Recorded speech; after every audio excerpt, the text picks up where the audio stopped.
Hello class 10th। आज हम chapter number 7 coordinate geometry का फर्स्ट पार्ट करेंगे। ये आपका 7th चैप्टर है 10th क्लास में। कोऑर्डिनेट ज्योमेट्री आप 9th क्लास में भी पढ़ चुके हो।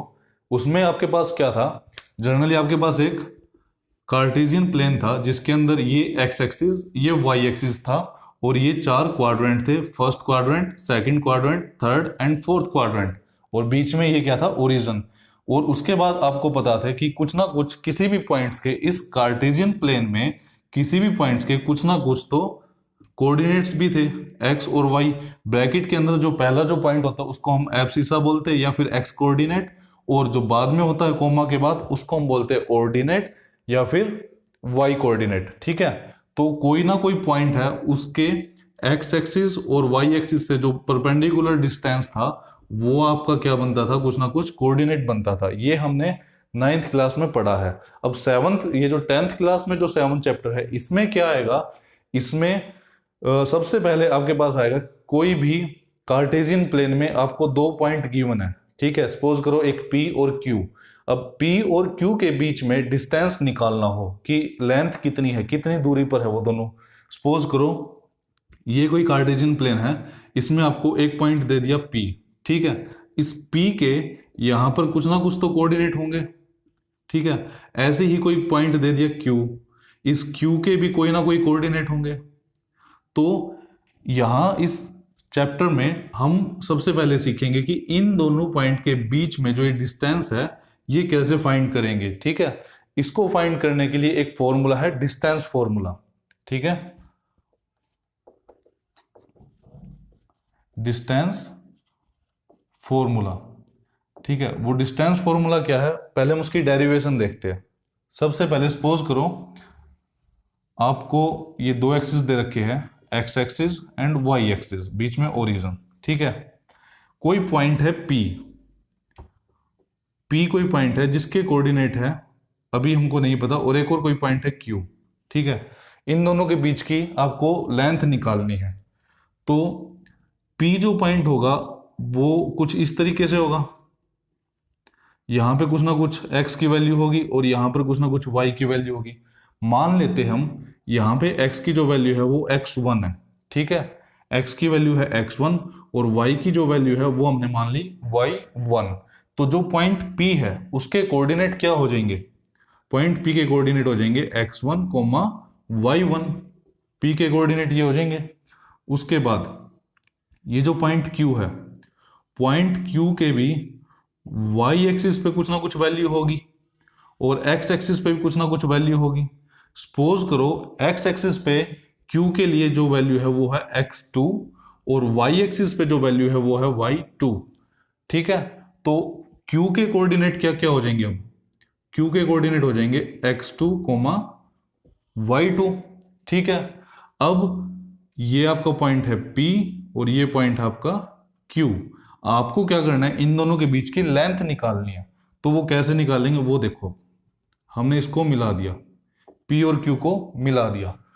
तो अब एक चीज देखो, यहां से मैं इसको थोड़ा एक्सटेंड कर रहा हूं यहां तक। ठीक है, इस तरीके से। अब एक चीज बताओ, सपोज करो इसको नाम दे रहा हूं मैं T, इस पॉइंट को T नाम दिया, हमको लेंथ निकालनी है PQ की। कि एक चीज बताओ, क्या जो ट्रायंगल PQT है वो एक राइट एंगल ट्रायंगल नहीं है T पॉइंट पर? ये राइट एंगल ट्रायंगल है T पॉइंट पर। अगर हमको PQ की लेंथ निकालनी तो क्या हम पाइथागोरस थ्योरम से नहीं निकाल सकते? लेकिन पाइथागोरस थ्योरम जो हमारी होती है वो क्या होती है, इस ट्रायंगल के अकॉर्डिंग PQ का square is equal to PT का स्क्वायर प्लस में QT का स्क्वायर। सही बात है। तो इन दोनों पॉइंट्स की जो ये PT और QT है ये हमारे पास लेंथ होनी चाहिए। अब एक चीज देखो ध्यान से, हमको निकालनी PT, O से लेके इस पॉइंट तक, इस ओरिजिन से लेके इस पॉइंट तक टोटल डिस्टेंस कितना है, x2 यूनिट का है। इस पॉइंट से इस पॉइंट तक x2 यूनिट का डिस्टेंस है। अगर हम इस पूरे x2 यूनिट में से 0 से लेके और x1 तक का डिस्टेंस माइनस कर दे, ठीक है, ये डिस्टेंस हटा दे, तो क्या बचेगा, ये बच जाएगा हमारे पास। मतलब कि हमने क्या किया, x2 में से, पूरे में से x2 में से हमने x1 यूनिट माइनस कर दी। वही हमारा डिस्टेंस आएगा।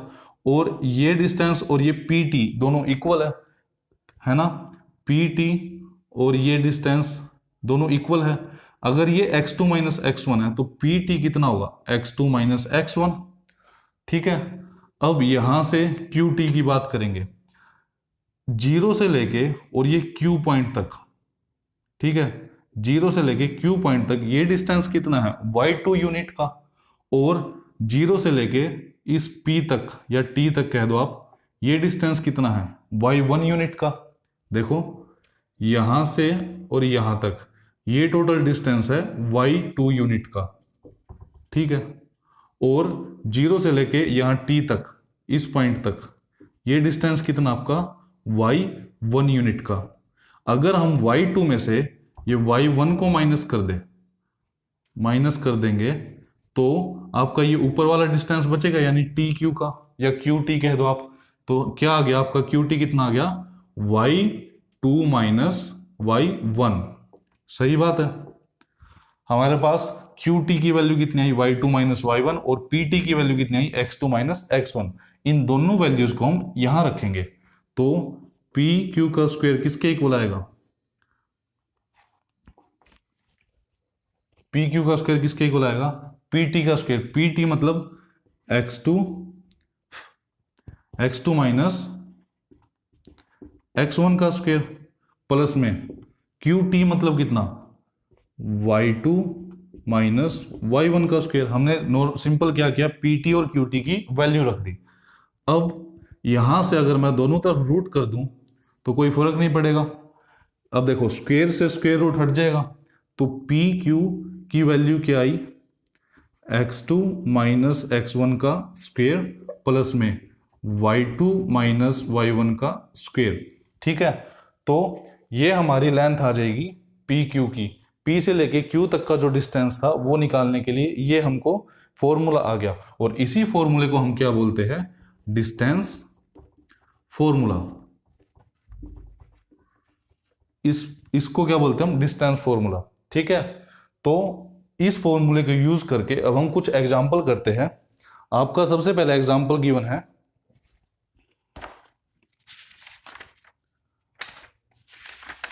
एग्जांपल 1 है।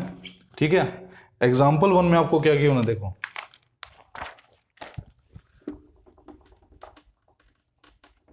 ये फॉर्मूला याद रखना। ठीक है,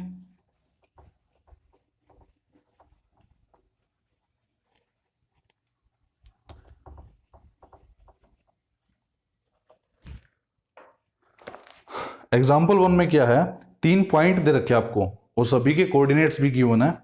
तो पूछ रहा है क्या क्या ये पॉइंट कोई ट्रायंगल बना रहे हैं, और अगर ट्रायंगल बना रहे हैं तो किस टाइप का बना रहे हैं। हमको पता है types of triangle, right angle triangle, scalene, equilateral, कई टाइप के होते हैं, तो वो बताना कि किस टाइप का है। ठीक है, तो एग्जाम्पल 1 में क्या है, आपको 3 पॉइंट दे रखे हैं, तीनों पॉइंट के कुछ नाम नहीं है, हम मान लेते हैं, सीधा मैं सोल्यूशन कर रहा हूं।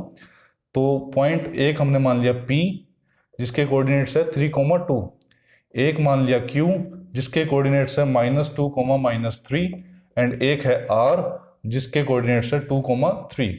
ठीक है, तो ये पूछा है क्या ये कोई ट्रायंगल बना रहे हैं। अब ट्रायंगल अगर बनेगा वो हमारा कुछ इस शेप में बनेगा, P Q R। ठीक है, और तीनों के कोऑर्डिनेट्स भी है, सभी के कोऑर्डिनेट्स भी है।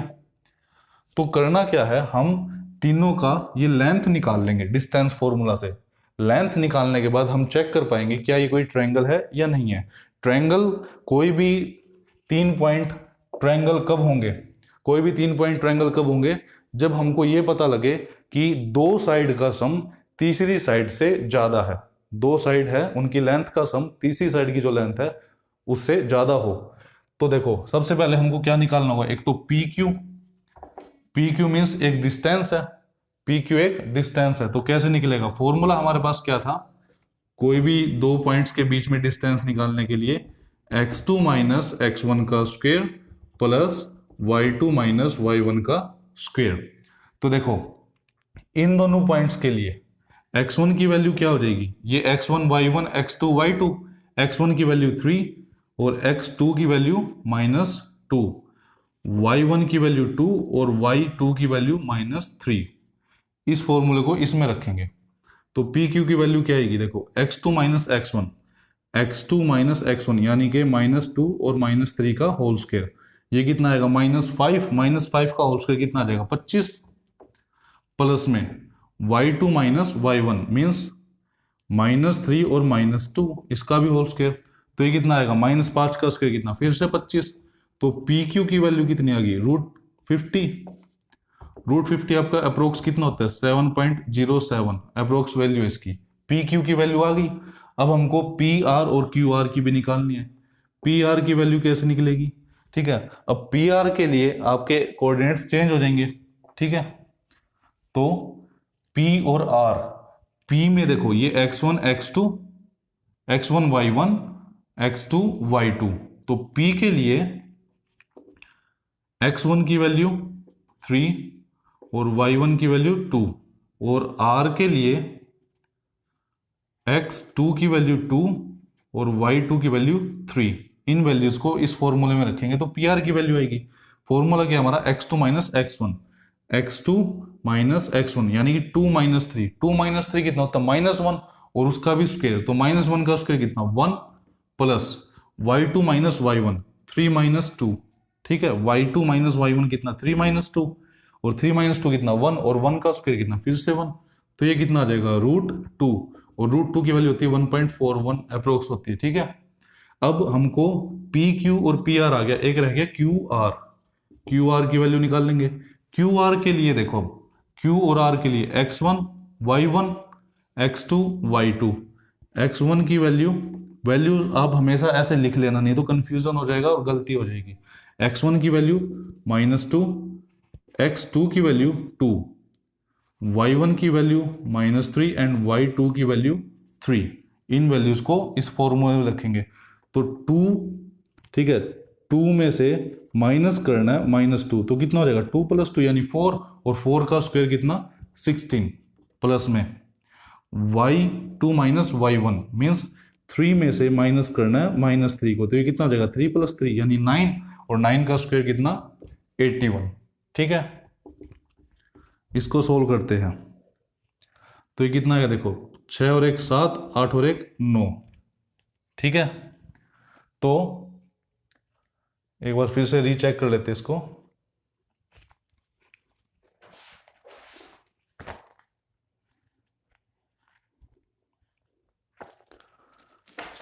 तीन और 3 6 होगा, ठीक है, 6 का स्क्वायर कितना 36, 36 6 42 और 10 52, तो ये कितना आएगा 52, ठीक है। और 52 की अप्रोक्स वैल्यू कितनी होगी 7.41 के कुछ करीब होगी। अब एक चीज देखो, 3 साइड आ चुकी हमारी, पी क्यू की वैल्यू आ गई, पी आर की वैल्यू आ गई और क्यू आर की वैल्यू आ गई, तीनों लेंथ आ गई हमारी। अब ये ट्रायंगल है या नहीं है, इसके लिए क्या देखो, अगर हम इन दोनों को ऐड करें, किस किस को, इन दोनों को, ठीक है, अगर इन दोनों को ऐड करें P Q plus P are, वो क्यू आर से ज़्यादा है, ठीक है। पी क्यू की वैल्यू कितनी है 7.07, पी आर की वैल्यू कितनी है 1.41, वो ज़्यादा ही आएगी 7.41 से, करके देख लो कितना हो जाएगा 8.48, ये ज़्यादा है। अगर ऐसा है तो ये एक ट्रायंगल है, ये करने की जरूरत नहीं थी, सिर्फ चेक करना था। तो इसका मतलब क्या हुआ, ये एक ट्रायंगल है, सही बात है। तो यहाँ पे क्या लिखोगे, because P Q plus P R is greater than Q R, yes, जो भी आपको पॉइंट्स थे, yes given points are a vertices of a triangle, ठीक है। जो पॉइंट्स आपको गिवन थे वो किसी ना किसी ट्रायंगल के वर्टिसेस है, ये चीज होगी। अब उसमें पूछा था कि किस टाइप का ट्रायंगल है, तो एक चीज देखो, यहां पर जो पी क्यू का स्क्वायर है प्लस में पी आर का स्क्वायर है, वो कहीं ना कहीं क्यू आर के स्क्वायर के इक्वल है, करके देख लो। पी क्यू का स्क्वायर मतलब √50 का स्क्वायर प्लस में पी आर का स्क्वायर मतलब √2 का square is equal to Q R का मतलब √52 का स्क्वायर, रूट से रूट एंड स्क्वायर से स्क्वायर रूट कट गया, तो यहाँ कितना आएगा 50 + 2 कितना 52, और इधर भी कितना है 52। तो दोनों साइड क्या है इक्वल आ गई, मीन्स ये दोनों एक, अगर साइड इक्वल है तो ये कहीं ना कहीं पाइथागोरस थ्योरम को सेटिस्फाई कर रहे हैं, और पाइथागोरस थ्योरम सिर्फ और सिर्फ कौन से ट्रायंगल में सेटिस्फाई होती है, राइट एंगल ट्रायंगल में। तो क्या लिखोगे, hair these sides satisfy Pythagoras theorem, hence triangle is right angle triangle। ठीक है, मेन जो इस टॉपिक में था वो ये था कि अगर आपको 2 पॉइंट गिवन हो कोई भी, ठीक है, उनके वर्टिसेस गिवन हो, तो किस तरीके से हम उनके बीच में जो लेंथ है या डिस्टेंस है वो कैसे निकाल सकते हैं। उसके लिए जो फॉर्मूला था वो ये था, जिसको हम बोलते हैं डिस्टेंस फॉर्मूला। ठीक है।